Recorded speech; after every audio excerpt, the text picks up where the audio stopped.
여호와여, 내가 주께 피하오니 나를 영원히 부끄럽게 하지 마시고 주의 공의로 나를 건지소서. 내게 귀를 기울여 속히 건지시고 내게 견고한 바위와 구원하는 산성이 되소서. 주는 나의 반석과 산성이시니 그러므로 주의 이름을 생각하셔서 나를 인도하시고 지도하소서. 그들이 나를 위하여 비밀이 친 그물에서 빼내소서. 주는 나의 산성이시니이다. 내가 나의 영을 주의 손에 부탁하나이다. 진리의 하나님 여호와여, 나를 속량하셨나이다. 내가 허탄한 거짓을 숭상하는 자들을 미워하고 여호와를 의지하나이다. 내가 주의 인자하심을 기뻐하며 즐거워할 것은 주께서 나의 고난을 보시고 환난 중에 있는 내 영혼을 아셨으며 나를 원수의 수중에 가두지 아니하셨고 내 발을 넓은 곳에 세우셨음이니이다. 여호와여, 내가 고통 중에 있사오니 내게 은혜를 베푸소서. 내가 근심 때문에 눈과 영혼과 몸이 쇠하였나이다. 내 일생을 슬픔으로 보내며 나의 연수를 탄식으로 보내며 내 기력이 나의 죄악 때문에 약하여지며 나의 뼈가 쇠하도소이다.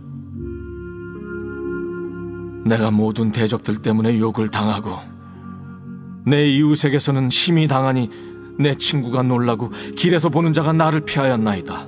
내가 잊어버린 바 됨이 죽은 자를 마음에 두지 아니함 같고 깨진 그릇과 같으니이다. 내가 무리의 비방을 들었으므로 사방이 두려움으로 감싸였나이다. 그들이 나를 치려고 함께 의논할 때 내 생명을 빼앗기로 꾀하였나이다. 여호와여, 그러하여도 나는 주께 의지하고 말하기를 주는 내 하나님이시라 하였나이다. 나의 앞날이 주의 손에 있사오니 내 원수들과 나를 핍박하는 자들의 손에서 나를 건져주소서. 주의 얼굴을 주의 종에게 비추시고 주의 사랑하심으로 나를 구원하소서. 여호와여, 내가 주를 불렀사오니 나를 부끄럽게 하지 마시고 악인들을 부끄럽게 하사 수월에서 잠잠하게 하소서. 교만하고 완악한 말로 무례히 의인을 치는 거짓 입술이 말 못하는 자 되게 하소서. 주를 두려워하는 자를 위하여 쌓아두신 은혜, 곧 주께 피하는 자를 위하여 인생 앞에 베푸신 은혜가 어찌 그리 큰지요. 주께서 그들을 주의 은밀한 곳에 숨기사 사람의 꾀에서 벗어나게 하시고 비밀이 장막에 감추사 말다툼에서 면하게 하시리이다. 여호와를 찬송할지어다. 견고한 성에서 그의 놀라운 사랑을 내게 보이셨음이로다. 내가 놀라서 말하기를 주의 목전에서 끊어졌다 하였사오나 내가 주께 부르짖을 때 주께서 나의 간구하는 소리를 들으셨나이다. 너희 모든 성도들아, 여호와를 사랑하라. 여호와께서 진실한 자를 보호하시고 교만하게 행하는 자에게 엄중히 갚으시느니라. 여호와를 바라는 너희들아, 강하고 담대하라.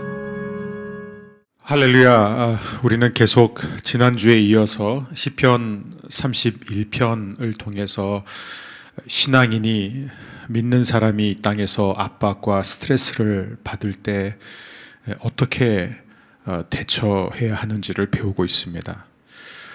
현대 문화는 그 어느 때보다도 우리가 늘 스트레스를 받게 되죠. 늘 시간이 부족하고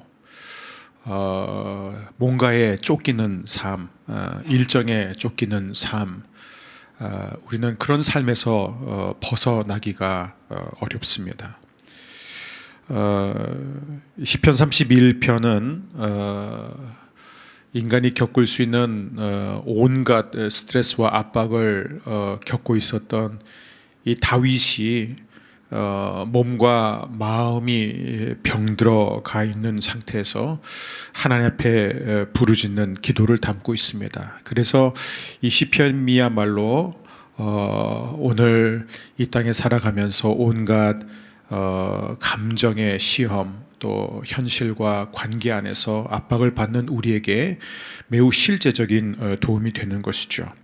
시편 31편의 핵심 메시지는 하나입니다. 우리가 이 땅에 사는 동안에 받는 많은 스트레스와 압박 속에서 벗어날 수 있는 유일한 길은 절대 주권자이신 하나님을 절대적으로 신뢰하는 것입니다. 절대적으로 신뢰하는 것이에요. 그런데 우리가 지난주에도 나눴지만 막상 시험에 빠져있는 성도에게 또 이 돌아가는 이 꼴을 보면서 이 현실을 보면서 답답해하는 성도에게 하나님을 신뢰하세요라고 하면은 볼멘 소리를 하죠. 그게 지금 중요한 게 아니다라고 말하죠. 그래서 지난주에 여러분과 함께 이 시편의 4가지 메시지를 이렇게 정리했습니다. 첫 번째, 압박은 피할 수 없는 현실이다. 믿는 사람에게는 더욱 그렇다.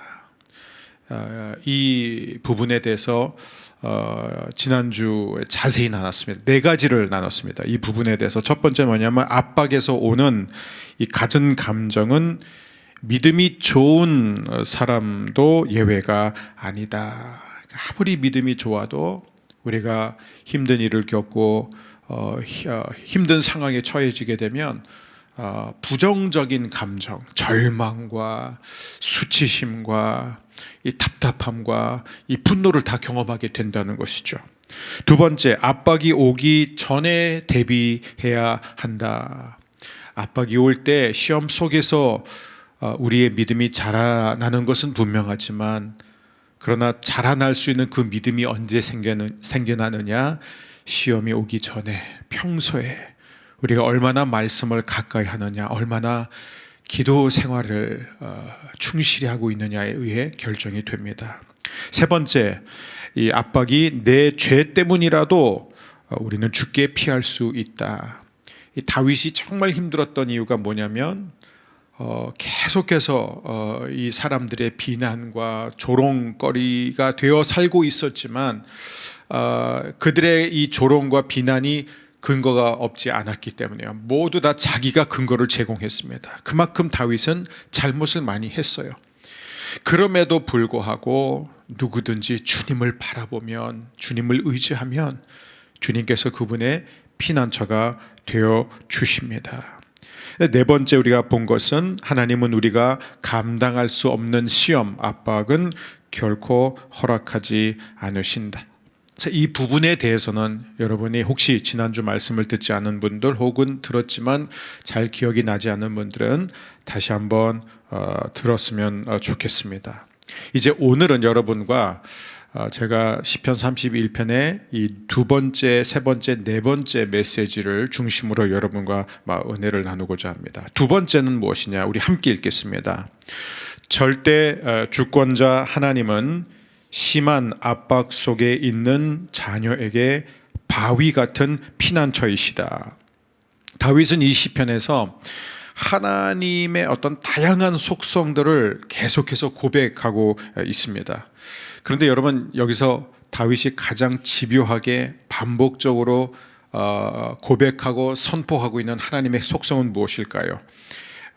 이 앞부분에 집중적으로 나타나는데 바로 하나님이 나의 피난처라는 거예요. 이 피난처라는 아주 중요한 컨셉이 여기 있습니다. 1절, 여호와여 내가 주께 피하오니. 그러니까 처음부터 다윗은 자신이 하나님께 피했음을 고백합니다. 저는 지금 주님께 피합니다. 이렇게 고백합니다. 2절, 내게 견고한 바위와 구원하는 산성이 되소서.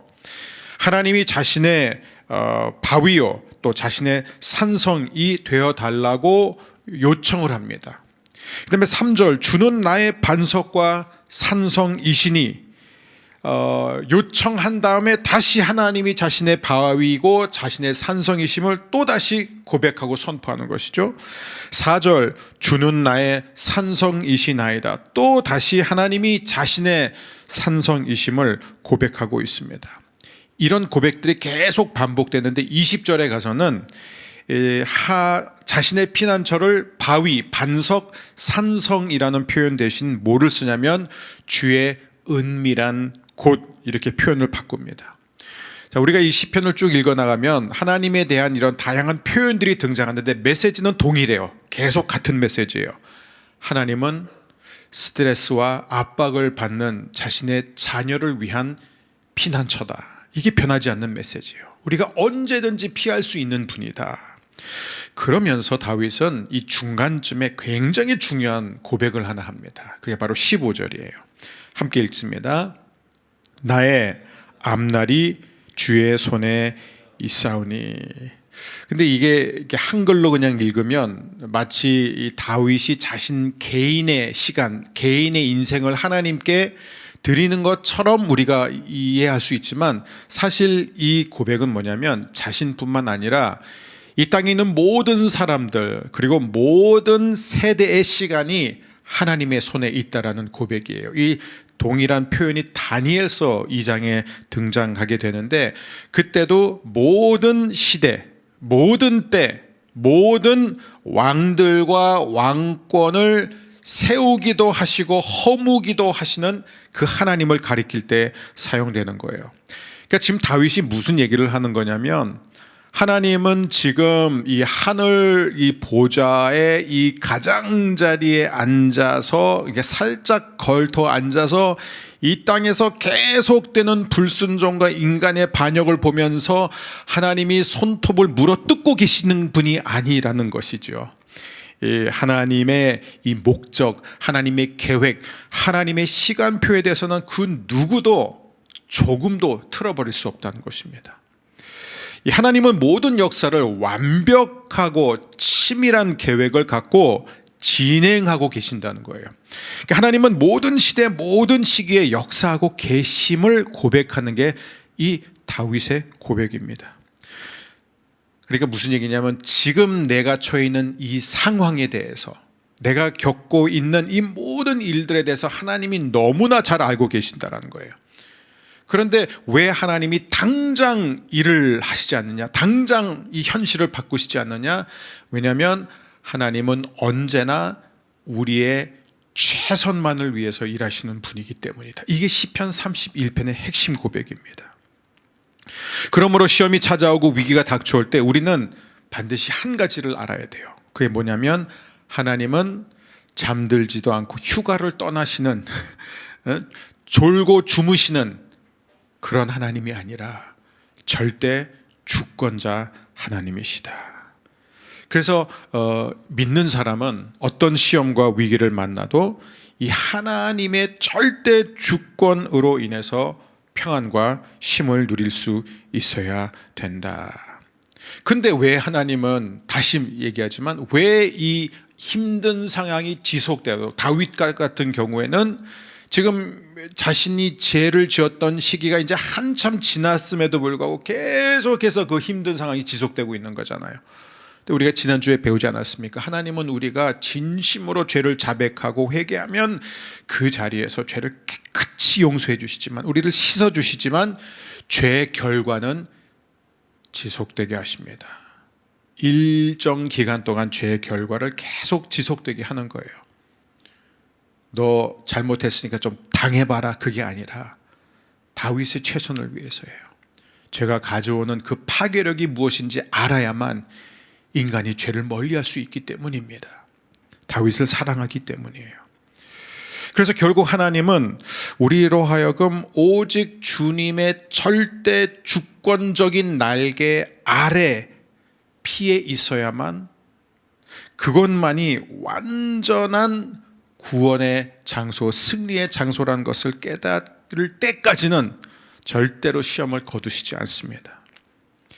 근데 여기서 우리가 중요한 게 뭐냐면, 하나님은 온 우주의 절대 주권자일 뿐만 아니라 한 사람 한 사람의 하나님이기도 하다.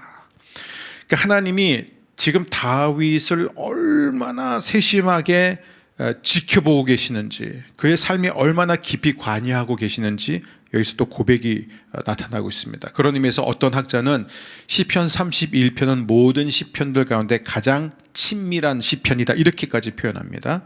14절이에요. 여호와여, 그러하여도 나는 주께 의지하고 말하기를 주는 내 하나님이시라 하였나이다. 주는 내 하나님이시라 하였나이다. 그리고 또 7절 보세요. 내가 주의 인자심을 기뻐하며 즐거워할 것은 주께서 나의 고난을 보시고 환난 중에 있는 내 영혼을 아셨으며. 이건 대단한 고백이에요. 내가 지금 계속해서 고난 가운데 있고 내가 계속 고통을 당하고 이 스트레스와 압박 상황 속에 있는데 하나님이 계속해서 나를 보고 계시면 나를 아신다고 고백하는 거예요. 지금 하나님이 자신을 외면했다, 하나님이 등을 돌렸다고 말하지 않습니다. 자신을 보고 자신을 안다는 거예요. 여러분, 이것은 단지 다윗이 하나님을 안다는 고백이 아니라 이게 훨씬 중요해요. 하나님이 나를 안다는 거예요. 여러분, 내가 하나님에 의해 아신 바 되었다. 이게 진짜 복음입니다. 비록 다윗과 가까웠던 모든 사람들은 그를 배신하고 그를 멀리하지만 하나님은 여전히 그를 바라보고 계시며 하나님은 그를 아신다. 여러분, 시험 당할 때 사탄이 우리로 하여금 의심하게 하는 두 가지가 뭐냐면, 그러니까 사탄은 항상 우리가 두 가지에 있어서 흔들리길 원하는데 첫 번째가 뭐냐면 하나님의 절대 주권이에요.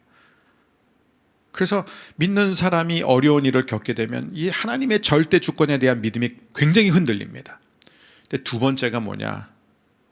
하나님이 나를 얼마나 사랑하신지 그거를 의심하게 해요. 마귀는 항상 두 가지예요. 그러니까 공격하는 목적은 두 가지가 흔들리게 하는 거예요. 하나님의 절대 주권, 그리고 그 절대 주권자이신 하나님이 지금 우리를 얼마나 사랑하시는지, 우리의 최선을 위해서 실수 없이 일하고 계시다라는 겁니다.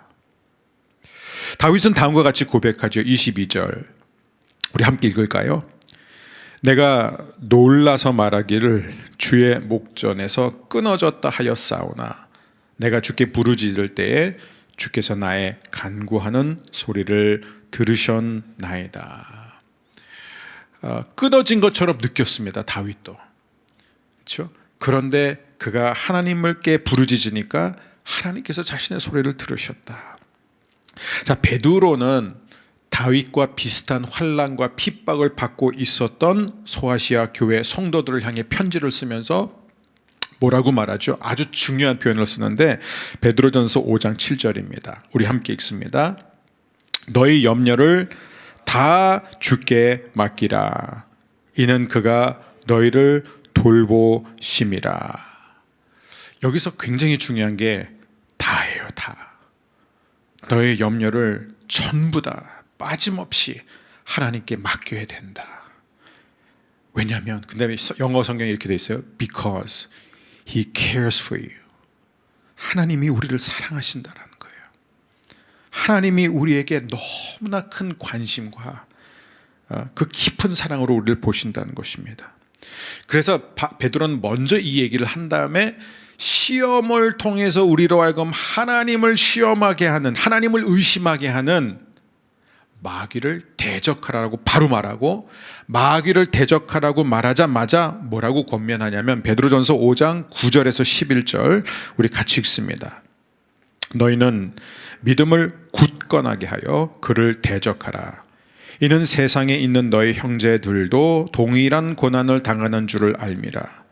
모든 은혜의 하나님 곧 그리스도 안에서 너희를 부르사 자기의 영원한 영광에 들어가게 하시니가 잠깐 고난을 당한 너희를 친히 온전하게 하시며 굳건하게 하시며 강하게 하시며 털을 견고하게 하시리라.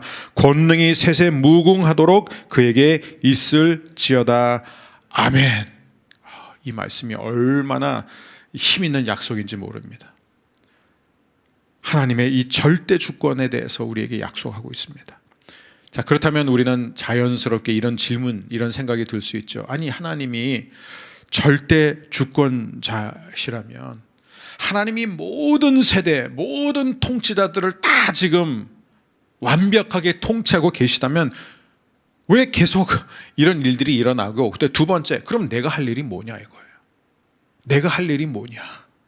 난 그냥 가만히 있으면 되는 거 아니냐? 절대 그렇지 않습니다. 절대 그렇지 않아요. 그래서 시편 31편이 중요합니다. 우리가 다시 기억해야 되는 것, 스트레스와 압박, 그것이 나의 내면의 스트레스 있고 지금 돌아가는 상황 때문에 오는 그런 스트레스일 수 있습니다. 근데 그것이 무엇이든지 간에 우리 모두는 이런 것들을 피할 수 없습니다. 그리고 믿는 사람에게는 더더욱 심하다는 것이죠. 자, 그럴 때 우리는 어떻게 해야 되느냐? 세 번째 메시지입니다. 함께 읽습니다. 압박에 시달릴 때 우리는 절대 주권자 하나님을 거듭 신뢰해야 한다. 여기서 여러분이 꼭 마음에 새겨야 되는 게 거듭이에요. 거듭 신뢰해야 된다. 다윗은 위기 상황 속에서 하나님을 의지했습니다. 근데 여러분, 이게 중요해요. 다윗이 아무리 하나님을 의지하려고 해도 이게 쉽게 된 게 아니라는 거예요. 절대로 자연스럽게 되지 않았고 자동적으로 되지 않았다는 것입니다. 여러분, 시편 31편을 보세요. 고백과 확신이 왜 자꾸 반복되는 줄 아세요? 한 번 하면 되는 말을 왜 또 하고 하는 줄 아세요? 1절, 여호와여 내가 주께 피하오니 했으면 되는 거 아니에요? 내가 주께 피합니다, 아멘 하면 되는데 그렇게 끝나지 않아요. 2절에 가서 내게 견고한 바위와 구원하는 산성이 되어달라고 하나님 앞에 간청합니다. 그러면서 또 3절과 4절과 5절과 그 뒤에도 계속해서 하나님이 자신의 바위와 산성과 피난처가 되어달라고 반복하면서 간청했다가 고백했다가 간청했다가 고백하겠다. 왜 이걸 반복하는지 아세요? 왜냐하면 지금 다윗이 기도하였는데 시간을 때우려고 하는 게 아니라 지금 치열하게 싸우고 있는 중이라는 거예요. 영적 전쟁을 치르고 있다는 것입니다. 자신의 싸움은 혈과 육에 대한 전쟁이 아니라는 것을 너무나 잘 알기 때문에 이 땅에, 이 세상의 어두움, 세상 주관자들과 지금 싸우고 있는 거예요. 왜냐하면 승패는 거기서 결정되는지 여기서 결정되는 게 아니라는 거예요. 그리고 그는 5절에서 어떤 표현까지 하냐면 이렇게까지 해요. 얼마나 다급했으면 내 영혼을 하나님께 맡겨버립니다. 이게 대단한 표현이거든요. 우리가 나중에 보게 됐지만 예수님이 십자가에서 하신 마지막 고백이에요. 내 영혼을 하나님께 맡겨버립니다. 그런데도 6절에 가서는, 그 다음 절에 가서 또다시 하나님을 신뢰하겠다고 말하고 8절에 가서는요, 그 많은 고백과 간청 뒤에 또다시 깊은 절망과 우울로 곤두박질한다는 거예요. 그게 13절까지 가는 거예요. 또 낙심하고 또 하나님의 절대 주권에 대해서 흔들리고 이게 하나님을 믿는다고 해결될 일이 아닌 것 같이 생각되는 거예요. 그러다가 14절에서 다시 일어나서 또 신앙 고백을 합니다. 여호와여 그러하여도 나는 주께 의지하고 말하기를 주는 내 하나님이시라 하였나이다. 여러분, 이 시편 31편 전체가 굉장히 심한 압박 속에서 기록된 거예요. 어떤 압박이에요? 하나님을 신뢰하기 위한 처절한 싸움이 지속되고 있습니다.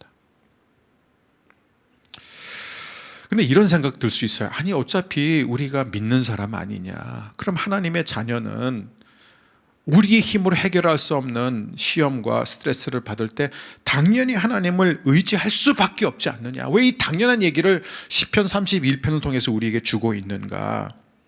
여러분, 다시 강조할게요.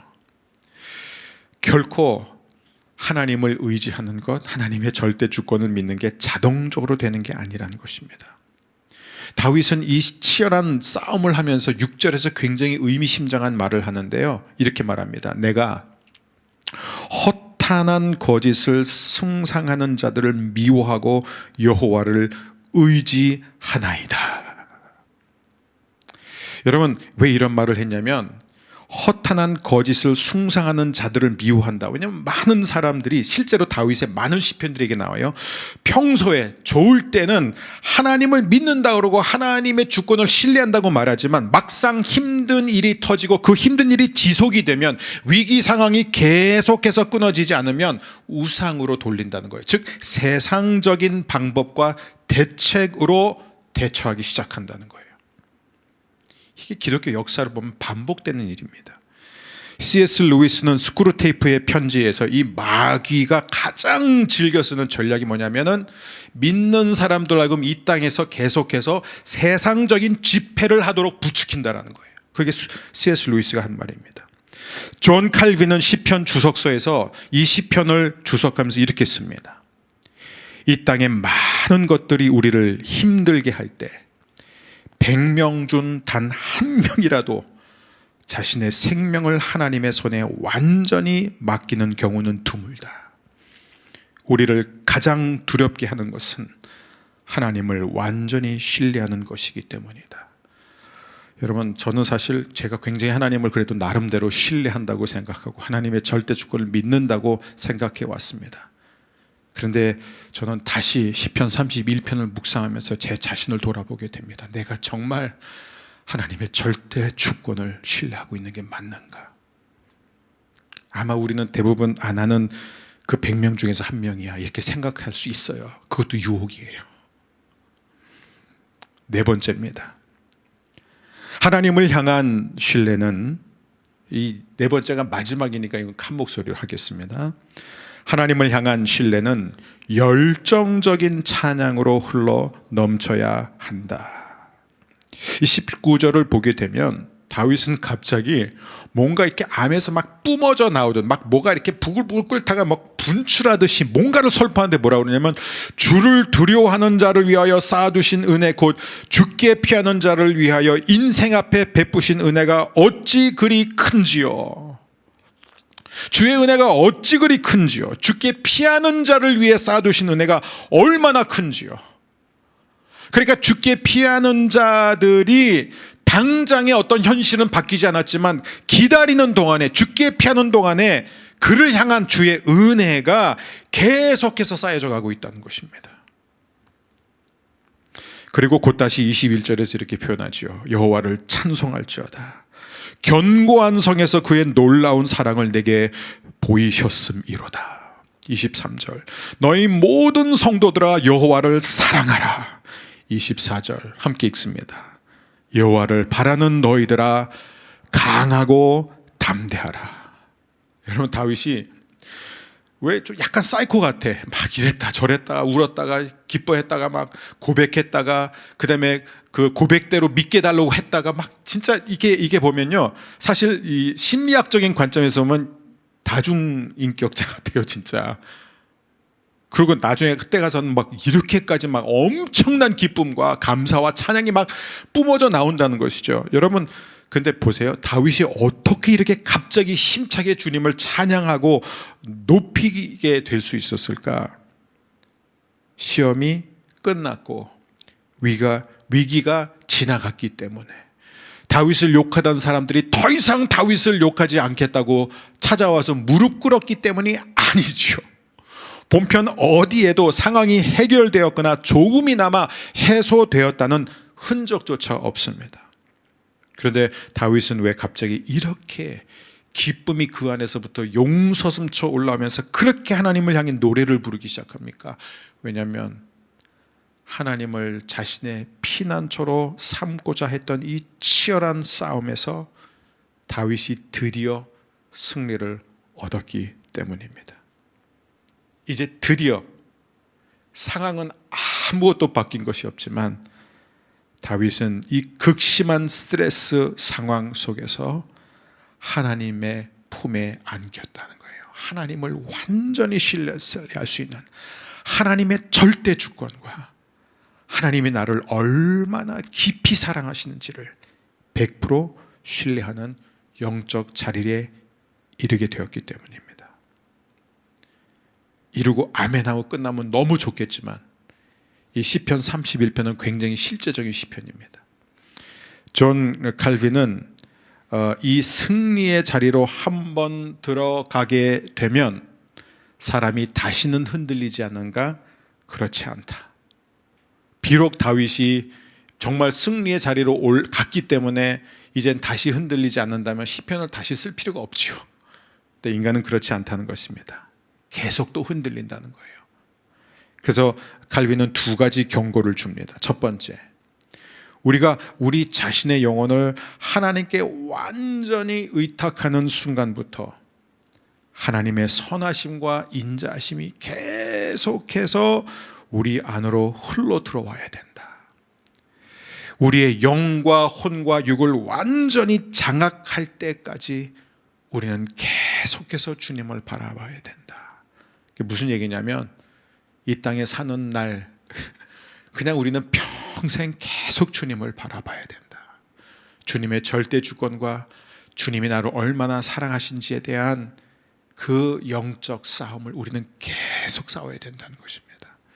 두 번째, 그럴 때만이 우리 안에서 견고해지는 믿음과 힘으로 우리는 날마다 우리를 찾아오는 새로운 스트레스와 갈등 상황에 맞설 준비를 할 수 있다. 오늘 말씀의 결론입니다. 이 시편이 얼마나 많은 사람들에게 힘과 위로와 도전이 되었는지 모릅니다.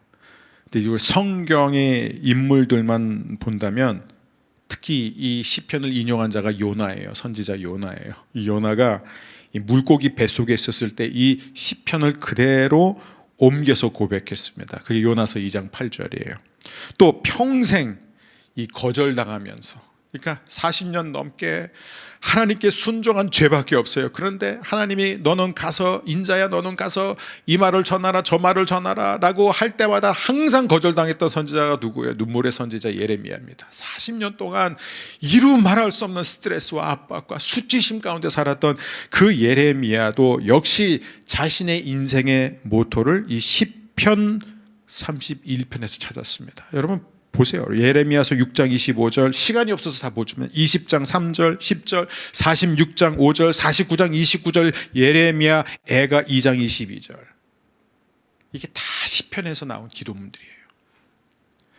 더 나아가 다윗도 이 시편을 쓰고 끝난 게 아니라 노년에 이르렀을 때, 진짜 나이 들었을 때 이 시편의 고백을 또 인용하고 또 인용하는데 그 대표적인 게 바로 시편 71편이에요. 근데 여러분, 뭐 누가 이 시편을 인용했고 누가 이 시편을 통해서 힘을 얻었던 우리에게 가장 중요한 의미 있는 분이 바로 예수님이에요. 예수님이 이 시편의 말씀을 얼마나 사랑하셨고 얼마나 많이 묵상하셨고 얼마나 의지하셨는지, 십자가의 가장 고통스러운 순간에 가상칠언에서 마지막으로 하신 말씀, 그게 바로 이 시편의 고백이었습니다. 시편 31편 5절이에요. 우리 함께 읽습니다. 내가 나의 영을 주의 손에 부탁하나이다. 누가복음 23장 46절입니다. 예수께서 큰 소리로 불러 이르시되 아버지 내 영혼을 아버지 손에 부탁하나이다 하고 이 말씀을 하신 후 숨지시느니라. 여러분, 우리는 예수님의 모습을 통해서 제가 뭐 말로 표현해도 이게 안 돼요. 사실 말로 표현하는 것 자체가 이미 그거를 이렇게 한정 짓는 것 같지만, 여러분 예수님이 십자가상에서 받으신 스트레스, 압박, 수치심, 고통, 억울함, 분노, 저주, 그건 무엇과도 비교할 수 없는 거야. 어떤 인간이 겪은 것과도 비교가 안 되는 그 기가 막힌 압박 속에서 예수님이 어떻게 이길 수 있었습니까? 자신의 영혼을 절대 주권자이신, 그러면서도 자신을 사랑하신 그 아버지께 완전히 맡겨 버리셨습니다. 우리도, 여러분도 그렇게 하게 되기를 주의 이름으로 축복합니다. 여러분은 삶의 스트레스를 어떻게 관리합니까? 중국 선교의 아버지 허드슨 테일러는 우리가 이제 그분 아마 그분에 대한 책을 읽으셨으면 이분은 정말 구사일생의 삶이었단 말이에요. 왜냐하면 죽을 위기가 너무 많았어요. 정말 간신히 목숨을 건진 때가 여러 번이었습니다. 근데 기적적으로 살아날 때마다, 근데 그게 굉장히 즐겨 사용한 말이 있는데 그게 여기에 담겨져 있습니다. 우리 함께 읽을까요? 압박의 크기는 사실 중요하지 않다. 압박이 가해지는 곳만 중요할 뿐이다. 압박이 주님과 당신 사이에 들어오지만 않는다면 아무런 문제가 될 수 없다. 왜냐하면 압박이 클수록 우리는 주님의 가슴에 더 파묻히면 되기 때문이다. 결론은 하나입니다. 피해갈 수 없는 스트레스, 우리 개인적인 삶, 이 땅에 돌아가는 수많은 그 보조리 속에서 하나님이 우리에게 주시는 처방은 오직 하나예요. 절대 주권자인 나를 신뢰하라. 그게 하나님이 우리에게 주시는 처방이에요. 내가 너를 얼마나 사랑하고 있는지 믿으라. 여러분, 우리가 100% 하나님을 신뢰하는 자리로 나아가기 전까지는 하나님은 해결해 주시지 않습니다. 우리가 스스로 나설 때 우리는 하나님의 뜻, 하나님의 나라, 하나님의 통치를 방해할 뿐입니다. 저와 여러분의 삶이 하나님의 절대 주권이 선포되는 삶이고 저와 여러분의 삶과 모든 선택이 우리를 향한 하나님의 사랑이 흘러나오는 복된 삶이 되시기를 주님의 이름으로 축원합니다.